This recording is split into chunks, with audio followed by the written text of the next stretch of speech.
अच्छा लड़कियों बतावा आज तोने हम कौन विषय पढ़ाई? मास्टर साहब आज कोनो विषय मत पढ़ाऊता, कोनो बढ़िया कहानी सुनौता। तोने कहानी आज हम ना सुनाई, तोने बारी बारी खड़ा होई के बतावा गांव और शहर के लड़कियन का अंतर बा। मार साहब शहर के लड़कियन के मम्मी सवेरे सवेरे उठाए के नहवाए धोआए क्रीम पाउडर लगाए खाना पैक करके उन्हें लोग के ले जान स्कूले छोड़ के आवेलिन।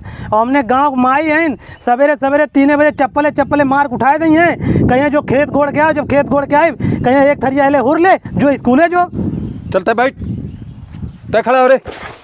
मास्टर साहब शहर के लड़कियां दिन भर काजू बादाम खातन तब वो गाड़ी पे मांस ना चढ़त, और हमने गांव के लड़कियां दिन भर भैंस चराइला सांझे दूध दही घी खाए के शरीर एकदम सारेस बनाए बाटी। न तुम्हें भरोसा हो शहर के लड़कियां बुलाए हमसे बजवाए मार के कचिया निकाल ले। चल बैठ जिंगना तय खड़ा हो रे। मार साहब जब शहर के लड़कियां बीमार हो लेन तो उनकर माई बाप उन्हें डॉक्टर लिया जाए, जब हमने बीमार हो तो माई कहे बगल में जो नजर झराल ठीक हो जावे। ये मार साहब एक नंबर के बात कहे थे।